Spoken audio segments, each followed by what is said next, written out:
Jeigu reikėtų išskirti patį didžiausią, svarbiausią vieną sakinį šitame visame laiške, jis būtų toks. Praradau po šių santykių pati save. Šitas sakinys pasako daugiau negu visa pati istorija. Jūsų santykis su pačia savimi yra šiek tiek pažeistas arba jūs nesijaučiat pilnai saugi savyje. Jūs nesijaučiat pilna meilės, jūs nesijaučiat pilnatvėje, būdama viena su savimi.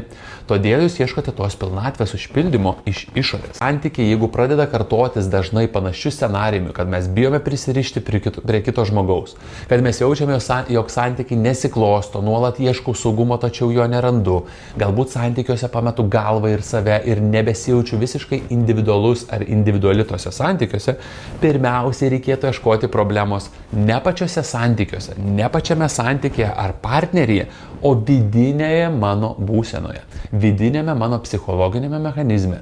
Kas manyje, reikėtų klausti, kas manyje netinkamai funkcionuoja, jog aš nesugebu palaikyti to tinkamo santykio.